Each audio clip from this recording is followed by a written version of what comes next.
but it is a pie.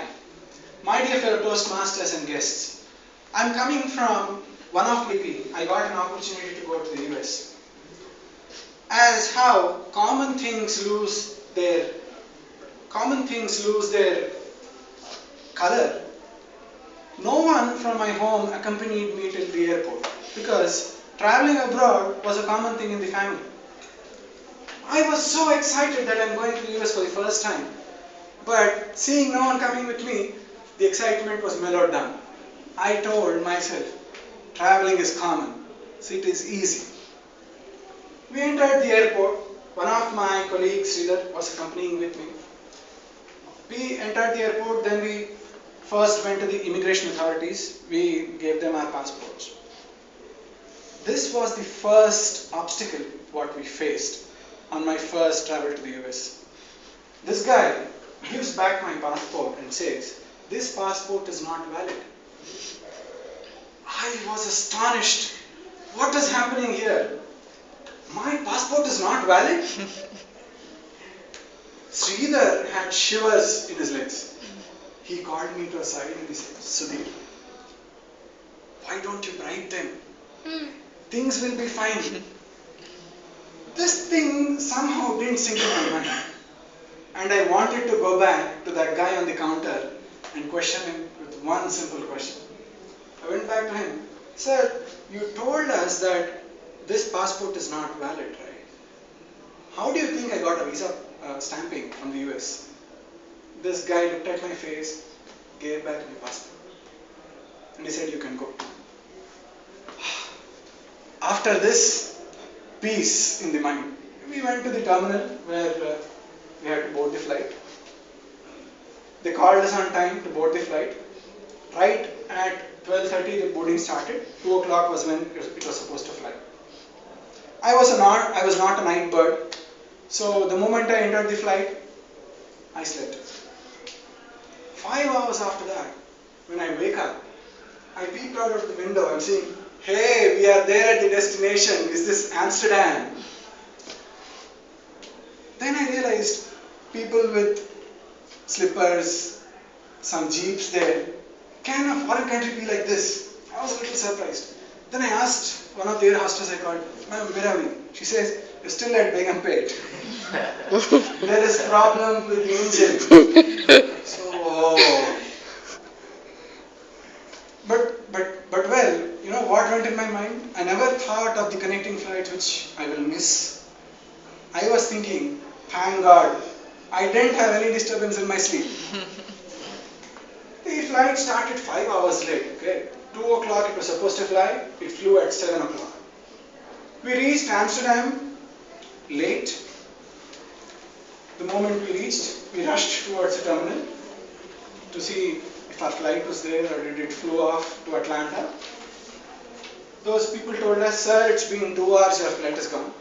But no problem. We know that there was some problem with your connecting flight. We'll give you a different flight which is 5 hours late, and you'll not go to Atlanta, but you'll go to Boston. From there you'll get another connecting flight. So I was very hungry. And being a vegetarian, it was hell for me in the flight as well as in Amsterdam. The authorities gave us a coupon of 10 euros. They asked us, "Sir, you have 5 hours. Go around the airport. Make yourself comfortable. Come back after 5 hours." Me and Sridhar searched the complete airport. One particular place, luckily we were able to find bread and butter. I ate bread and butter, but being an Indian, something spicy had to go in my mouth. Something with salt and some pepper. Luckily, my mom had forced me to take some snacks in my backpack, which I was very reluctant and didn't want it. Luckily, Sridhar shared the snacks, very, very Indian snacks, which were salty and spicy. Then we boarded the flight as usual. Even now, in my mind, the connecting flight thing was still not there. We had the boarding passes for Boston flight as well as a connecting flight to Atlanta. We reached Boston. I'll tell you before that what was the difference. The flight from Amsterdam to Boston would reach the destination, that is Boston, at around 6:30. But the connecting flight was at 7:30. Comfortable, man. You can just move from one terminal to another terminal. It will be easy. That's what was going on in my mind. But things are not what you think of. You don't know where you're heading. We reached Boston on time, 6:30. Immigration, which was supposed to happen in Atlanta, happened in Boston because port of entry was at Boston.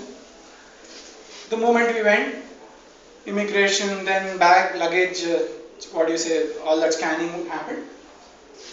Then we started looking for the next thing. Where is this flight which is going to fly to Atlanta? These people told us, next terminal, next terminal. We realized, oh, probably furlong, if you walk from here, you will be able to find it. Anywhere you go here, they'll tell you there, they'll tell you there, they'll tell you there.